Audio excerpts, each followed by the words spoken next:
오늘부터 우리가 몇 번 정도 느헤미야서를 같이 공부하려고 그래요. 느헤미야, 보통 느헤미야의 제목은 무너진 성벽을 재건하라, 뭐 이런 무너진 뭐 신앙을 다시 뭐 일으켜라, 이런 거 많이 하는데, 저는 오늘의 이번에 느헤미야서 우리 새벽 기도할 때 주제를 회복이라는 단어로 잡았습니다. 원래 느헤미야의 주제는 회복이에요. 재건과 사실은 회복입니다. 그리고 제목을 회복의 때가 왔도다. 먼저 그림을 한번 보여주시겠어요? 네.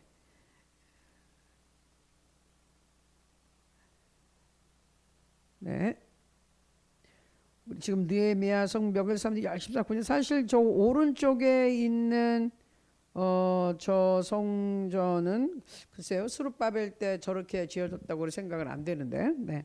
지금의 모습이죠. 예루살렘 성전 지금 저렇게 생겼습니다. 어쨌든 간에 네, 지금 성벽을, 이 도시가 있고 옛날에 예루살렘 도시는 겉에 이 성벽인 걸로 이렇게 막아놨어요. 외적이 쉽게 침입하지 못하도록. 근데 그 성벽이 없으니 하고한 날 예루살렘은 외부에 적으로부터 침입을 받고, 그냥 도적제들이 수시로 이 시내 안에 들어와 가지고 사람들 물건 훔쳐가고, 사람들이 어떻게 제대로 살 수가 없어요.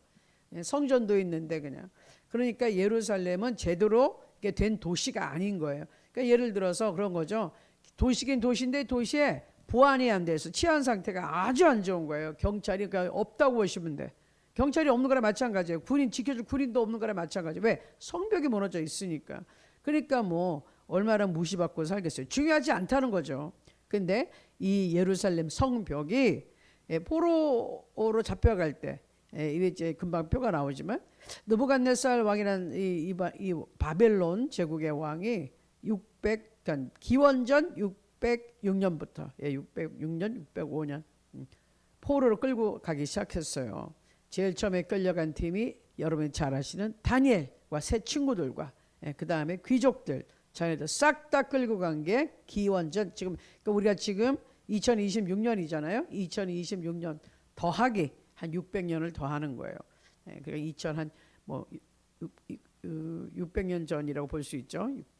그때 생긴 일들입니다. 그때 싹 다 그냥 포로를 데려가기를 1, 2, 3, 4차에 걸쳐서 끌고 가요.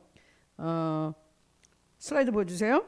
14번에 슬라이드 보면 바벨론 포로 시대 1차 포로 BC 605년 또는 606년 이제 망하기 시작해서 605년에 끌고 가는데, 느부갓네살 왕이라는 사람이 다니엘과 청년들 싹 다 끌고 가고, 두 번째는 2차 포로 BC 597년 같은 왕이 여호야긴과 그 여러분 아시는 에스겔, 에스겔 선지자, 제사장 역할을 했던 그 에스겔 10,000명을 끌고 갑니다. 3차 포로가 중요해요. 시기가 BC 586년. 이때는 예루살렘이 완전히 함락되고, 이때 다 불타버리고 성벽이 다 무너지고 폐허가 됩니다. 성전이 파괴되는 것이죠. 그때가 586년. 그리고 4차 포로 나머지 사람 중에 더 맞아 끌고 가서 우리가 기억하는 두 중요한 시점, 제일 처음에 1차 포로 다니엘이 끌려갔던 BC 605년 1차 포로 시대, 그리고 586년 3차 포로 시대예요.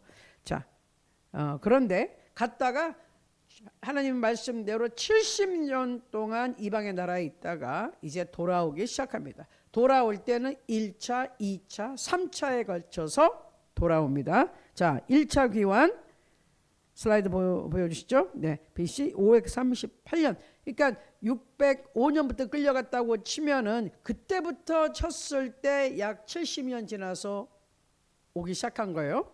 자, 다리오 왕이 가서 너희 나라로 가서 포로된 그냥 가서 살아라, 해방시켜줘요. 네, 그때 약 5만 명이 들어옵니다. 학계 수가랴.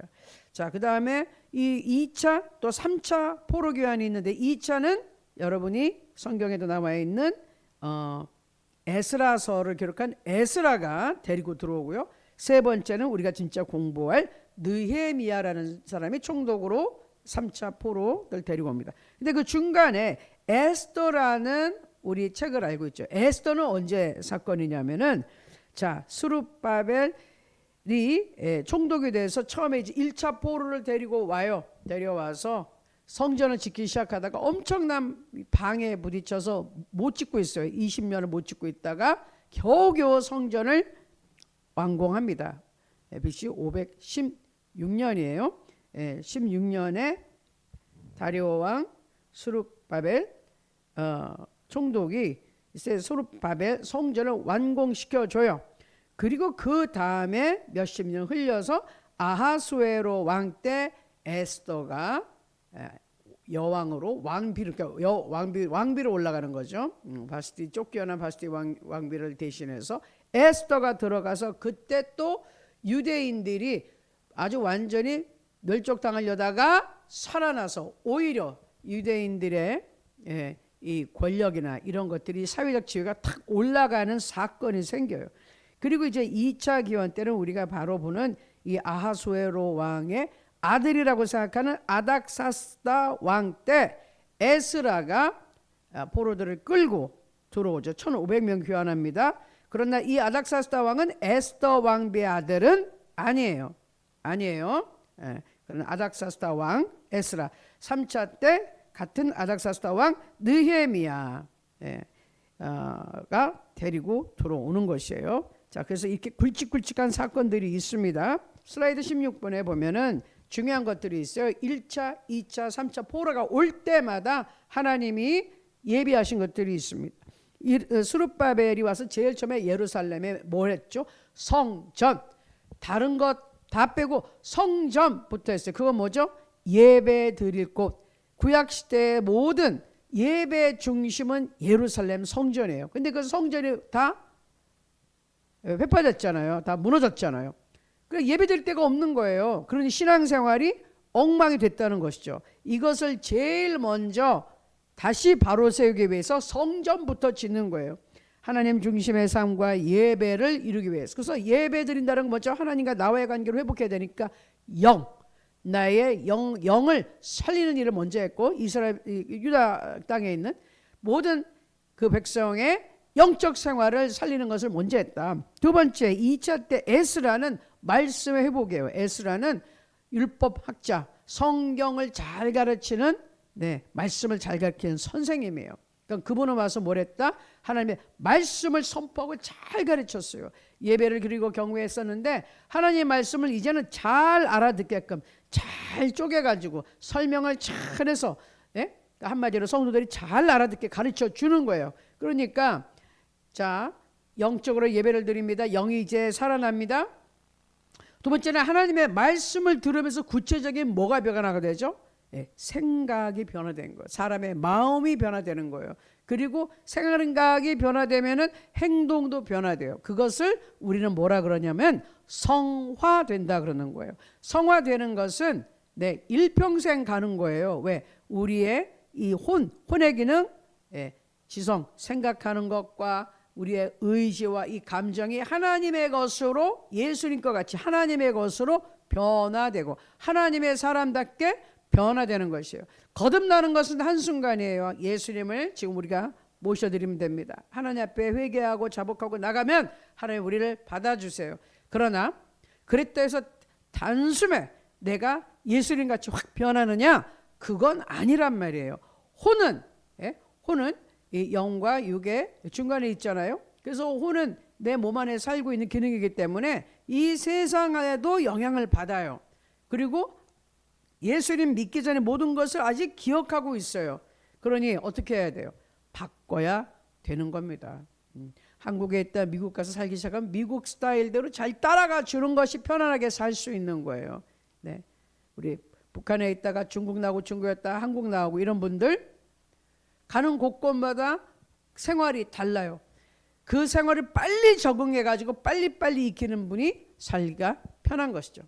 하나님의 사람으로서 우리가 빨리 하나님의 나라 그 법도에 그 방법에 변화되고 적응하면 할수록 우리 삶이 편해지는 것이에요. 누리는 것이 많아요. 그게 성화예요. 근데 그것은 무엇으로 가능하다? 하나님의 말씀이 들어가서 전에 몰랐었는데 죄가 되니까 죄인지도 몰랐었는데 이제는 하나님의 말씀이 들어오기 시작하면 이렇게 살면 안 되는구나. 전에는 엄청 화를 막 내고 막 소리소리 치고 싸우고 살았는데 하나님 말씀드리니 화내지 말라 그랬고 절제하라 그랬고 분을 품더라도 저녁에 해질 때까지 품지 말라 그랬고 용서하라 그랬고 이런 말을 보니까 이렇게 살면 안 되는구나. 내가 하나님의 자녀답게 하나님 말씀대로 살아야지. 그래서 말씀을 읽고 하나님께 기도하는 거예요. 하나님, 제가 하나님 말씀대로 살 수 있도록 도와주세요. 이렇게 기도하고 영적인 활동을 하면 하나님 말씀이 기준이 돼서 하면 내가 변화된다는 것이에요.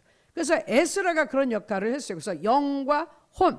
그 다음에 이제 세 번째 느헤미야는 예루살렘 성벽을 재건합니다. 아까 말씀드린 것처럼 성벽은 이 도시, 이 사람들을 보호하는 그런 이 보호막이에요. 근데 그거를 딱 세우기 시작하면 어떻게 되죠?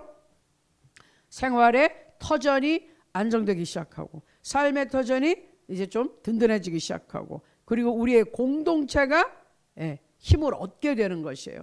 그래서 이거는 영, 혼, 육, 꼭 육신뿐만 아니라 우리의 삶의 환경인데 영혼이 잘된 같이 범사가 잘 되고 강건한 거거든요.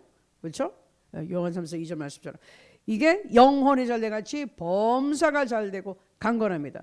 그래서 예배를 먼저 드리고 말씀을 받기 시작하고 그 다음에 생활의 터전을 하나님이 잘 잡을 수 있도록 하나님이 단계적으로 해 주셨어요. 이게 느헤미야의 한 일입니다. 자, 슬라이드 18번 보여주세요. 그래서 보면 회복의 순서예요. 성전 건축은 영의 회복이요. 말씀의 회복, 말씀을 공부했죠. 혼의 회복이요. 세 번째 성벽 재건 6. 우리의 환경과 우리의 삶의 터전을 만들어 가는 겁니다. 이 영혼의 변화가 없이 아무리 우리가 잘 먹고 잘 살려고 몸부림을 쳐봐도 결국은 이 세상에 다 뺏기고 다 망하고 되는 것 같다가 망하고 좀 돈 좀 벌었으면 몸에 병 나고 이러는 거예요. 순서가 안 맞으면 그렇습니다. 제대로 우리가 이 땅의 삶도 누리고 천국 백성답게 살려면 어떻게 해야 된다? 순서가 영, 예배를 먼저 드리고 혼, 내 생각과 마음 바꿀 수 있는 하나님의 말씀을 쭉쭉 받아들여서 성장해야 되고 성화돼야 되고 변화돼야 되고 그 다음에 하나님이 나의 삶의 터전을 든든히 잡아주신다. 여러분 이걸 기억하시면 되겠습니다. 아멘. 자, 우리 말씀을 먼저 읽어볼까요? 슬라이드 25번에 느헤미야 1장 1절부터 쭉 봅니다. 하가랴의 아들 느헤미야의 말이라. 아닥사스다 왕 제20년 기슬르월에 내가 수산궁에 있는데 여기 수산궁은 예루살렘이라는 데부터 1000km 1000km면 900마일이니까 지금 거의 1500km 떨어져 있네요. 훨씬 많이 떨어져 있는 데입니다. 거기서 살고 있는데요. 자, 느헤미야 1장 2절. 내 형제들 가운데 하나인 하나니가 두어 사람과 함께 유다 땅이에요. 내게 이르렀기로 내가 그 사로잡힘을 면하고 남아있는 유다와 예루살렘 사람들 형편을 물은 적. 이게 지금 뭐냐 하면은 이 사람들은 벌써 이미 140년 전부터 시작해가지고 이 포로의 땅에 와서 살고 있는 사람들이에요. 몇 세대 140년 흘렀으면 몇 세대가 지났어요. 느헤미야는 그러니까 포로된 땅에서 태어나고 자란 사람이 아마 부모님도 거기서 태어나고 자랐을 확률이 높아요. 그러니까 완전히 유다 땅 예루살렘은 전혀 몰라요. 가보지도 않았어요. 그런데 항상 이 사람은 거기가 자기의 고향이고 자기의 고국이라고 생각하고 항상 거기에 소식을 알고 싶어 했고 마음에 품고 있었어요. 근데 자기 형제 중 하나니란 동생이 형제 어떤 형제예요. 다른 사람과 갔어요.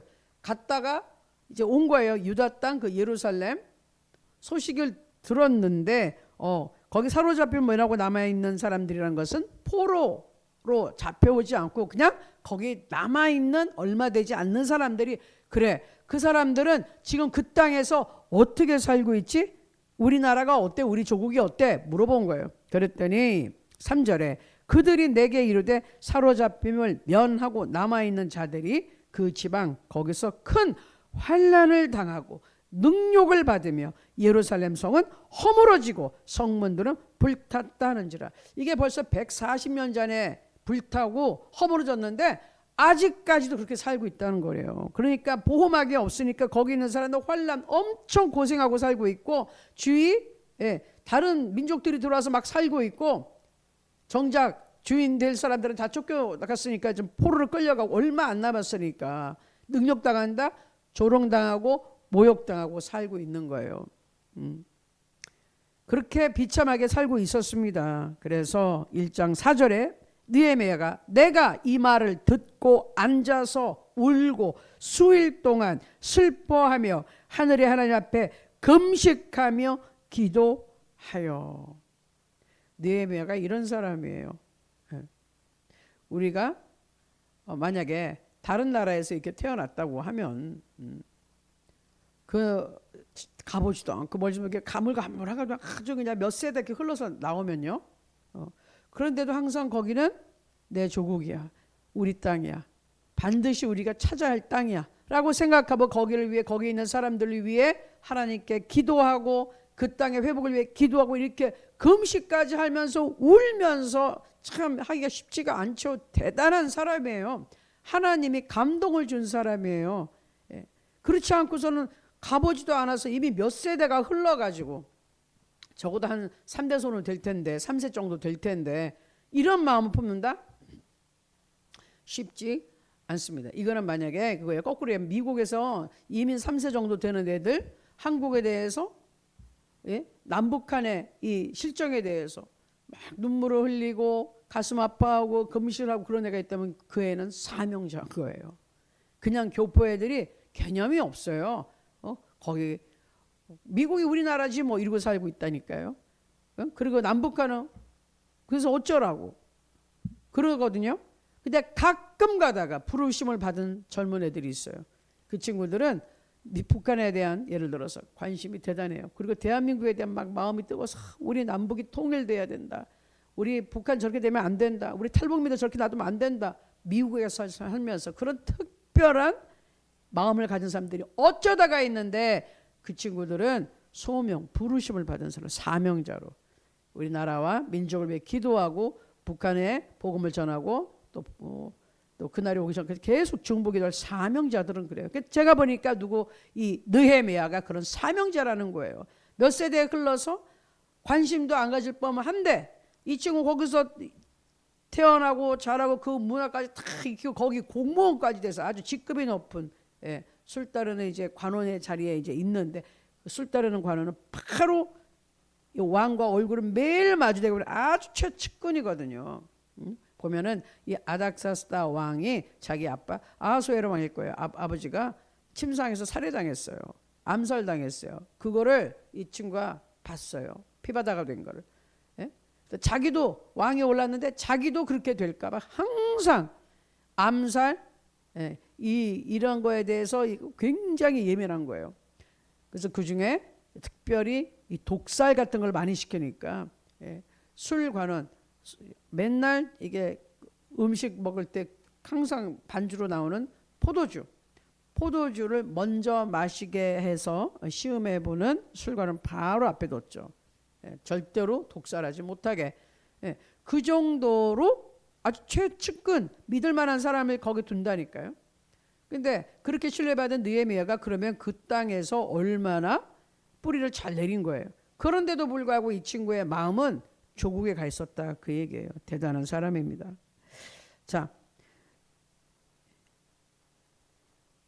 느헤미야의 기도에 우리가 집중 한번 해보겠어요. 느헤미야가 이렇게 기도했는데 이 기도는 어떤 기도냐? 첫 번째 느헤미야의 기도는 눈물의 기도입니다. 눈물의 기도. 내가 이 말을 듣고 앉아서 울고 여러 날 동안 슬퍼하며. 내일 가지고 울 수는 있어요. 그런데 중보기도, 나라와 민족을 위하여 슬퍼하고 우는 것.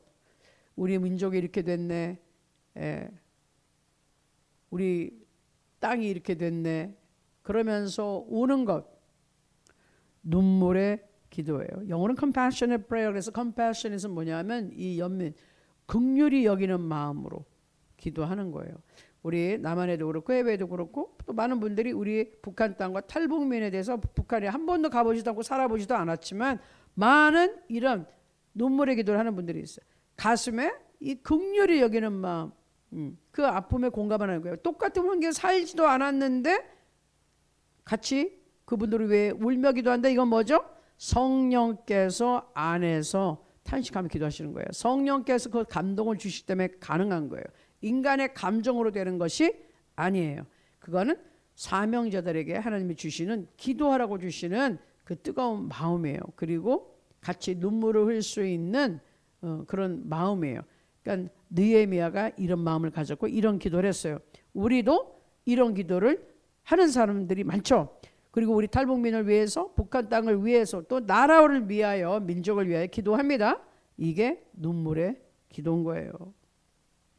느헤미야는 슬라이드 30번에 현실의 문제 앞에서 울었고 슬퍼했고 금식하고 기도했어요. 회복은 무너진 현실을 보고 아파하는 마음에서 시작된다는 거예요. 아파한다는 게 그걸 그런가 봐. 그러던 말던, 죽던 말던, 살던 말던, 전쟁이 나던 말던, 굶어 죽던 말던 상관없어. 이게 아니라 그런 일이 있을 때 남의 일이 아니라 내 일이야. 나한테 일어난 일 내 가족의 일이야. 같이 아파하고 관심을 갖고 신경을 쓰고 하나님께 기도하고 이렇게 된다는 것이에요. 그때부터 회복이 시작된다. 예수님도 예루살렘을 보시고 우셨습니다. 왜 우셨나요? 죄 없으신 예수님이 그 죄인들을 보면서 왜 울었냔 말이에요. 멸망에 갈 것을 뻔히 보고 있기 때문에 너무너무 마음이 아프셨어요.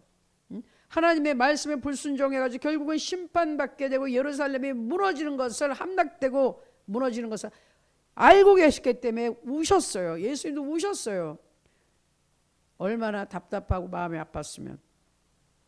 그래도 할 수 없는 거예요. 심판은 뭐 받기로 돼 있었으니까. 그래서 이런 기도를 했습니다. 느헤미야 1장 5절에 이런 말씀 있죠. 자, 그 다음에 넘어가는 거예요. 이르되 하늘의 하나님 여호와, 크고 두려우신 하나님이여, 주를 사랑하고 주의 계명을 지키는 자에게 언약을 지키시며 긍휼을 베푸시는 주여 간구하나이다. 두 번째 이 느헤미야가 잡은 건 뭐냐면요, 하나님의 성품을 먼저 바라보는 기도예요. 지난번에 말씀드렸지만 우리가 기도할 때 또는 믿음의 전쟁을 할 때 여러분 현실을 봅니까? 문제를 봅니까? 아니면 그 문제 뒤에 계신 더 크신 하나님, 전지전능하시고 위대하신 하나님을 보십니까? 누구를 보세요? 지금 느헤미야가 슬픈 소식을 들었어요. 나라가 엉망이 됐다는 것. 그런데 거기서만 끝난 게 아니에요. 울고불고해서 끝난 게 아니에요. 누굴 찾습니까? 하늘의 하나님이시여, 크고 두려우신 하나님. 왜 두려워요? 천지를 지으신 하나님이시니까. 하늘과 땅의 권세를 지으신 하나님이시니까 그 하나님께 내가 기도합니다. 그 뜻이에요. 위대하신 하나님, 내가 하나님께 기도합니다. 나의 기도를 들어주세요.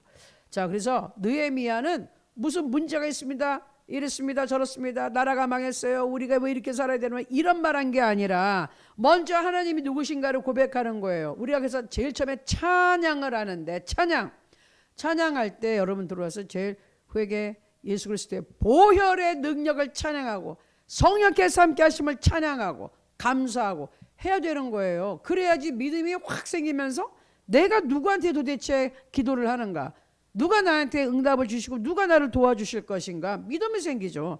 천지를 지으신 하나님, 하늘에 계신 하나님, 능력의 하나님, 그분을 찬양하고 높이고, 그럼 보혈의 능력, 성령의 능력, 우리와 함께 하신 하나님, 이럴 때 믿음이 생겨서 기도가 되는 것인데, 그런 믿음과 신뢰가 안 생기는 상태에서 어떻게 기도를 합니까? 그때 하는 기도는 자기의 신세한탄, 넋두리, 불평, 이거밖에 아닌 거예요. 그때는 아무리 그런 기도 5시간, 10시간, 열흘 했다고 해도 기도가 아닌 것이에요. 그거 올라가지 못해요. 우리 배웠잖아요. 2층 전에 딱 마개들이 진치고 있어요. 내려오는 응답도 막지만 올라가는 기도도 막는 거예요. 그런 거는 올라가질 못해요. 뚫고 가질 못해요. 힘이 없어요. 믿음의 기도가 아니니까. 아시겠죠? 그러니까 여러분들 기도할 때 어떻게 찬양을 하냐면, 찬양을 하면서 여러분이 하늘문을 열어야 된다는 거. 제가 기도하잖아요. 그 뭐죠? 하나님을 높이 찬양할 때 샥 열리는 거예요. 중간에 2층 전에 막고 있던 먹구름이 샥 떠나가는 것이에요. 언제? 하나님을 높이고 찬양할 때. 아멘. 그래서 먼저 하나님이 누구신가를 고백해야 돼. 위대하신 하나님, 능력이신 하나님, 나를 살려주신 하나님. 그렇죠? 기도의 출발점은 문제부터 얘기하는 것이 아니라 하나님부터 얘기해야 돼. 여러분, 하나님을 높이셔야 돼. 아멘. 하나님 감사합니다. 하나님 찬양합니다. 놀라우신 하나님, 능력의 하나님, 나는 그 하나님을 믿고 섬깁니다. 오늘도 살아계신 나의 하나님, 나의 기도에 응답하실 줄 믿습니다. 이렇게 기도하는 것과 아이고 하나님 오늘 왜 이 모양 이 모양 이 꼴이에요. 나는 어떻게 살라고. 하나님이 응답할 수가 없어요. 그 기도 올라가지도 않아요. 하나님이 어떻게 대답해 줄 수가 없어요. 아시겠죠? 자, 그래서 하나님 누구인지 하나님을 높이고 시작하는 겁니다.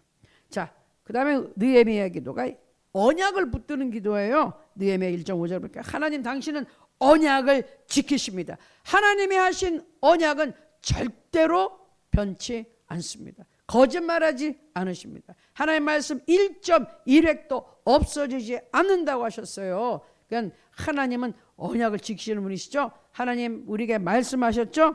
반드시 그렇게 될 줄을 믿어요. 하나님 약속하셨으니 그렇게 될 줄을 믿어요. 아멘. 그 다음에 느헤미야 1장 6절에 보니 느헤미야 또 이렇게 기도합니다. 이제 종이 죄의 종들인 이스라엘 자손을 위하여 주야로 기도하오며 우리 이스라엘 자손이 주께 범죄한 죄들을 자복하오니 주는 귀를 기울이시며 눈을 여시사 종의 기도를 들으시옵소서. 나와 내 아버지의 집이 범죄하여. 참 여기 보니까 기도합니다. 죄를 자복합니다. 회개합니다. 그래 나와 내 아버지 집이 범죄했습니다. 아니 지금 느헤미야는 포로로 끌려올 당시에 그 땅에 살지도 않았어요. 이 사람은 그냥 끌려온 자손의 후손이에요. 그러니까 심판받을 짓을 안 했다니까요. 느헤미야는 아버지도 거기에 태어나서 살았을 확률이 높아요. 그런데 느헤미야는 뭐라 그래요? 나와 내 아버지의 집이 범죄했습니다. 사실은 자기 조상의 죄죠. 이 사람들은 유다 땅에서 우상숭배 이런 거 안 했다니까요. 그럼에도 불구하고 이 사람들이 이렇게 하는 거예요. 느헤미야, 우리 조상의 죄는 나와 내 아버지와 우리 가족이 우리 식구들이 범죄한 것입니다. 똑같은 것입니다. 그래서 아버지 하나님 제가 회개합니다. 제가 조상의 죄를 회개합니다. 제가 지은 것이나 똑같습니다. 참 대단하죠. 우리는 우리 죄 회개하고도 힘든데 남의 죄까지 대신 어떻게 그게 내 죄입니다라고 얘기하지 않아요. 보통 사람들은. 그런데 느헤미야는 하더라는 거예요. 그러니까 하나님이 이런 사람에게 나라를 다시 재건할 수 있는 성벽을 만들 수 있는 큰 일을 맡기신다. 보통 사람이 아니에요. 이분의 기도는 바로 회개하는 기도였다는 거예요. 우리의 기도에 회개가 없다면 또 중보기도하면서 그 이 나라와 민족의 죄를 하나님 앞에 구할 그런 기도의 요소가 없다면 기도의 능력이 안 나가요. 하나님이 받아주지 않아요. 우리가 해야 되는 성숙한 기도는 이런 기도. 내 죄를 회개하는 건 당연하고 나라와 민족의 범죄도 하나님 이 나라와 민족이 잘못하고 있습니다. 제가 회개합니다. 이렇게 하는 자를 찾고 계시는 것이죠. 아멘. 그래서 진정한 부흥은 회개에서 시작됩니다. 자, 그 다음에 느헤미야가 또 뭘 가지고 기도했느냐? 9절의 말씀 볼게요. 만일 내게로 돌아와 내 계명을 지켜 행하면, 이건 하나님의 말씀이에요. 너희 쫓긴 자가 하늘 끝에 있을지라도 내가 거기서부터 그들을 모아 내 이름을 두려고 택한 곳에 돌아오게 하리라 하신 말씀을 이제 청하건대 기억하옵소서. 아까 언약을 지키시는 하나님이시죠? 하나님이 이렇게 말씀하셨잖아요. 그러니 꼭 지켜주세요. 돌아오게 하셨다고 했으니 우리를 그 땅으로 보내주세요. 재건하게 해주세요. 그 뜻이 담겨 있어요. 그러니까 언약을 지키시는 하나님이시죠? 그러면 분명히 하나님이 선포하시는 말씀 그대로 지키실 거잖아요. 하면서 우리가 기도할 때 하나님의 말씀을 펴놓고 말씀을 인용하면서 하나님 이렇게 약속해 주셨습니다. 하나님께서 두려워하지 말라, 놀라지 말라 약속하셨습니다. 하나님께서 나를 도와주신다 약속하셨습니다. 참으로 당신의 의로운 온 손으로 나를 붙든다고 말씀하셨습니다. 나를 굳세게 한다고 말씀하셨습니다. 그러니 하나님 나를 지켜주십시오. 나를 굳세게 하시고 나를 도와주십시오. 하나님 내가 두려워하지 않습니다. 놀라지도 않겠사오니 나를 도와주세요. 이렇게 하는 것이 이렇게 느헤미야 같이 말씀을 붙잡고 하나님께 기도하는 것이에요. 그러면 하나님이 어떻게 한다? 100% 들어주십니다. 아멘. 이게 바로 말씀을 근거로 드리는 기도예요. 아멘. 그래서 느헤미야는 이런 기도들을 했습니다. 나머지는 다음에 또 해석할 건데 그 나머지 두 개는 조금만 읽으면 하나님의 영광을 위해서 기도했어요. 주께서 큰 권능과 강한 손으로 우리 민족을 구원하셨습니다. 10절에 가면 그런 말씀이 있고 또 하나는 마지막에 구체적인 기도로 해요. 구제라고 했는데 구체적인 기도. 구체적으로 해서 하나님 내가 이 왕에게 은혜를 받을 수 있도록 좀 도와주십시오. 그래서 이 왕에게 내가 이 우리나라에 대한 마음이 있는데 이 사람한테 얘기해서 그 나라에 가서 이 성벽을 재건할 수 있는 그 마음을 내가 품었으니 하나님 그렇게 될 수 있도록 좀 도와주십시오라고 구체적으로 얘기해요. 느헤미야 1장 11절에 이 사람 앞에서 그 왕 앞에서 은혜를 입게 하옵소서. 구체적으로 기도하세요. 막연하게 하지 마시고 구체적으로 기도하는 겁니다. 아멘. 네. 그래서 이 느헤미야의 1장의 그 짧은 기도에 이렇게 많은 것들이 담겨져 있어요. 네. 대단한 느헤미야입니다. 자, 그래서 느헤미야는 이 기도를 이제 하면서 쭉 기다려요. 이제 2장에 들어가면 이 기도를 하고요. 4개월, 5개월 정도를 딱 준비하고 있어요. 때가 될 때까지. 하나님이 사인을 딱 줄 때까지. 기도했다고 오늘 당장 뛰어나가면 안 됩니다. 당장 실천한 거 아닙니다. 기도하고 하나님의 때를 기다리는 것이 가장 중요합니다. 자, 그래서 오늘 느헤미야의 기도를 정리하면 52번에 가서 정리하면요. 먼저 하나님의 마음으로 울었고 말씀과 언약을 붙들고 회개했으며 하나님의 때를 기다리며 준비했고 마침내 믿음으로 행동을 개시했어요. 4개월 후에 2장부터 이제 나옵니다. 아멘. 그래서 다음 주부터 또 느헤미야 보면서 우리 힘을 내기 원합니다. 자, 그래서 여러분들 느헤미야에서 딱 하나 오늘 핵심적으로 우리가 배운다면 느헤미야의 기도예요. 어려운 가운데 하나님을 붙잡고 말씀을 선포하고 하나님 우리를 도우소서. 내가 우리 조상의 죄를 회개합니다. 그러니 이 나라와 민족 살려주소서. 그렇게 간절하게 기도한 느헤미야가 이 기도를 드리고 나서 하나님이 놀랍게 역사하셔서 그 성벽을 재건하는 바로 그 무너진 성벽을 가슴 아파했던 그 사람을 통해서 하나님이 재건하시더라 그 말이에요. 그것도 52일 걸려서 아주 기적 같은 일이 일어납니다. 그러니 여러분 우리에게 내가 어떤 것을 보고 내가 가슴 아파하고 그렇다면 하나님 기도해라 이거예요. 그러니까 우리가 기도하면 그 일을 나를 통해서 여러분을 통해서 해결해 주실 겁니다. 아멘. 네, 그래서 여러분 느헤미야 같은 간절한 진실된 기도를 하면 그리고 어떤 문제를 보고 여러분이 기도를 한다면 하나님이 여러분을 통해서 기적을 이루어 내실 거예요. 그러니 기도하십시오. 아멘. 나라와 민족의 문제, 가족의 문제, 재정의 문제, 모든 환경의 문제 여러분이 기도하시면 하나님이 여러분의 기도를 통하여 그리고 여러분의 손을 통하여 문제를 해결해 주실 것입니다. 아멘.